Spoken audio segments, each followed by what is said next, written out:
She hid her face and cried by the tracks until a quiet cowboy said, "You're coming with me tonight." It was Dodge City, Kansas.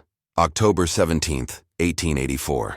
The air carried the sting of gunpowder and the bitter smell of coal as the midnight train howled across the wooden tracks, its wheels cutting through the silence like a scream in the dark. On the edge of those rails sat Clara Jameson, a fragile young woman of just 21, her thin shoulders trembling beneath a faded shawl.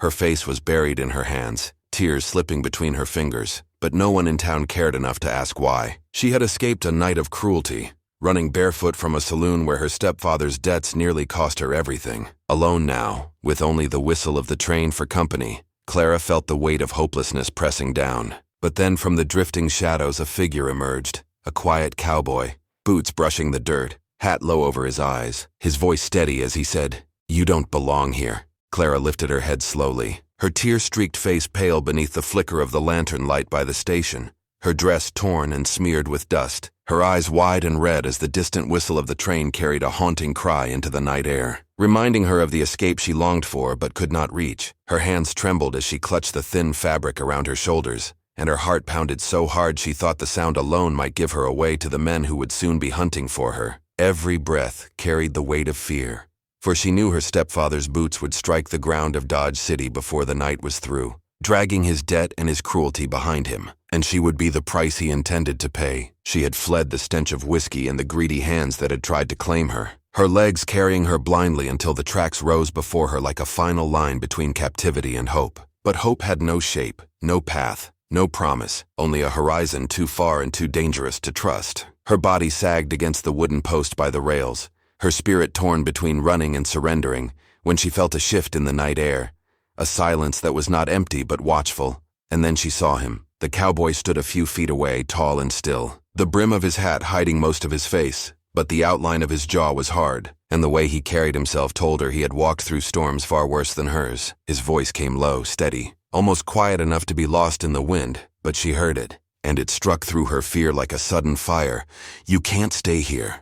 She wanted to answer, to ask who he was, why he had appeared when the world had turned its back on her, but the words caught in her throat, heavy with mistrust, and all she could do was stare. He didn't step closer, yet his presence felt like a shield, like a wall between her and the dangers she ran from, and though she had never seen him before, there was something in the calm of his eyes that told her he wasn't there to harm her. Still, Clara's heart raced with the memory of rough hands pulling her through the saloon doors, of laughter at her fear, of the way her stepfather's voice had cut into her like a knife, promising she was nothing more than a coin to be traded. And now the night seemed to echo with their footsteps, drawing nearer with every breath she took. She knew the tracks could carry her away if she climbed onto the midnight train, but the thought of stepping aboard with no money, no name, and nowhere to run chilled her with the same hopelessness she felt when she fled. Her eyes lifted again to the cowboy who had not moved, who waited as if he could read the battle in her chest. And though the ground between them stayed unbroken, she sensed that with one choice, with one step, her life could change forever. Elias shifted his weight against the wooden post, his shadow stretching long across the dirt as the lantern light flickered against his boots. And though his words were few, they sank into Clara's chest with a weight that held her frozen in place, torn between fear and the fragile thread of trust. She studied him in silence,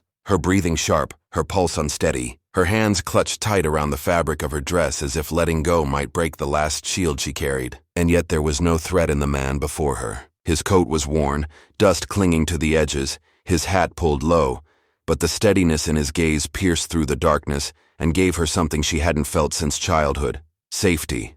Clara's lips parted, a sound escaping, too soft to be called a word, and he tilted his head slightly, not impatient, not demanding, simply waiting as though time itself would bend until she found the strength to speak. The train's whistle screamed again in the distance, drowning her silence with its call, and in that fleeting moment, she wished she could vanish upon it, disappear into some place where men like her stepfather and the cruel hands in the saloon could never touch her again. But her heart whispered that even freedom without protection could be another kind of prison. Elias straightened slowly, the faint creak of leather breaking the stillness, and his tone deepened as he said, "Trouble's coming, you know that, don't you?" The words struck her spine cold, because she did know.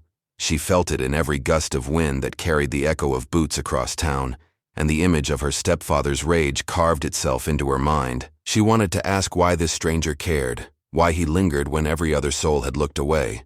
But the question caught behind her teeth, heavy with disbelief that anyone would choose to stand near her. Elias reached into the pocket of his coat, his hand emerging empty, open, slow, not to frighten her but to show he carried no threat in this moment, only presence, only choice. Clara's eyes burned with fresh tears that clung but did not fall, her chest tightening as if torn between running into the night alone or stepping toward a man she did not know, and yet something in the way he watched her made her feel seen, not as a burden, not as a debt, not as a possession, but as a soul still worth saving. The silence thickened between them, but it was no longer empty. It was alive, pulsing with unspoken promise, and though Clara's voice remained locked, her trembling softened, her breath eased just enough to whisper hope back into her body. Elias did not move closer. Not yet. He simply stood where the dust curled around his boots and let the truth rest between them, a quiet vow carried only in the way his eyes never turned away from hers. Clara's chest tightened as the night seemed to still around her,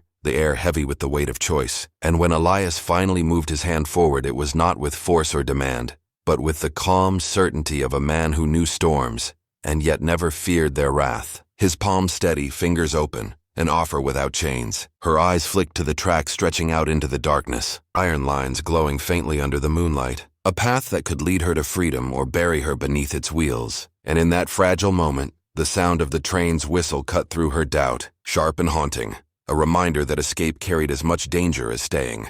Her breath trembled as she searched his face, the shadows hiding pieces of him, but not enough to cover the truth in his eyes. And though he said nothing more than those 4 words, "You're coming with me," they struck her deeper than any promise ever had. Because there was no greed in them, no hunger, no hidden cost, only conviction. Her fingers twitched against the torn fabric of her dress as she fought the voice inside that told her she had trusted before and had been broken. Yet another voice whispered louder now, telling her that if she let this chance slip, she would spend the rest of her life running with no end in sight. Elias did not waver, his hand suspended in the cold night air as though time itself waited for her answer, and his patience felt like mercy, a mercy she had long thought the world had forgotten. Clara's vision blurred with fresh tears that clung stubbornly at the edges of her eyes, her heart pounding so hard she feared he would hear it, and when she finally lifted her own hand it shook, fragile and unsteady, but still it rose. Her fingertips brushed his palm, and the warmth of his skin against hers sent a jolt through her chest, not of fear but of something she could not name,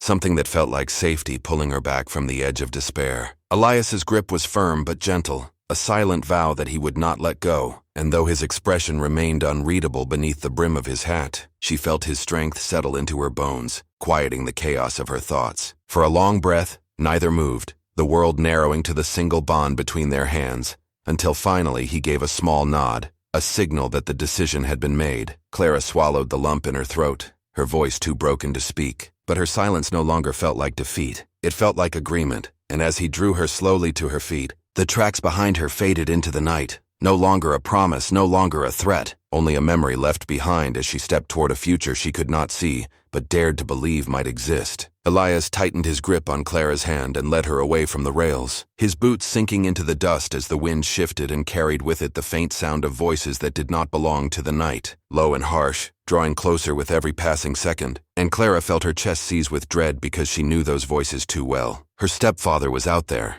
his anger sharp enough to cut through the air, and with him came men whose laughter had haunted her escape, men who saw her not as a daughter, not even as a woman, but as payment for a debt he would never honor himself. Her breath quickened, and she tried to glance back, but Elias tugged her forward with quiet certainty, his silence telling her he had heard them too, and he understood the danger better than she did. The moonlight fell across the dirt path ahead, revealing nothing but endless prairie grass swaying under the cold October wind. Yet every shadow felt alive. Every rustle of leaves felt like the warning of footsteps creeping closer. Clara wanted to ask where they were going, wanted to demand how far she could run before the night swallowed her whole, but her voice betrayed her, trapped beneath the rising panic clawing at her throat. Elias slowed for only a moment, his hand tightening around hers as if to anchor her trembling spirit, and then he guided her off the open path, down toward the narrow cut of dry creek bed that wound like a secret trail away from the tracks. The smell of smoke drifted faintly from the town, mingling with the iron scent of the rails behind them, and Clara's heart thudded harder as she realized how quickly those voices were closing in. A dog barked in the distance, sharp and quick, and then the clang of metal broke the silence. Guns being checked, loaded, prepared, and she stumbled against Elias's arm, her knees weak with terror. He turned his head slightly, his profile catching the pale light, and his voice came low, steady as steel. "They won't touch you while I'm here."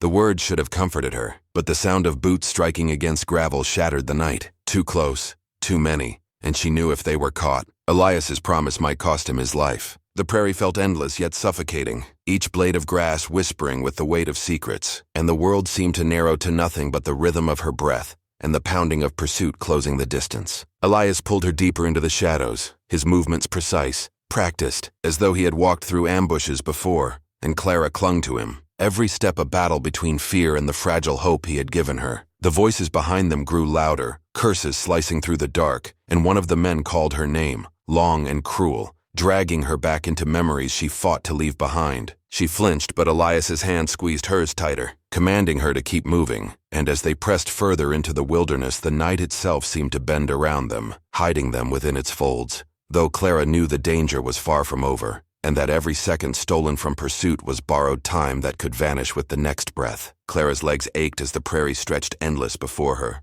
Yet with every step, Elias's hand steadied her, pulling her forward through the shadows that tried to swallow them whole. And when the last echo of the train's whistle faded into the night, she realized she no longer longed for it, because the sound of his quiet strength beside her was louder than any promise of escape. Behind them, the voices grew faint, swallowed by distance, until only the wind remained, carrying away the ghosts of a life she would never return to. Her tears no longer burned with despair, but with release, as though each drop washed away the chains her stepfather had tried to fasten on her soul. She glanced at Elias, his gaze fixed on the horizon where the stars hung low and endless, and in that silence, she felt something shift inside her.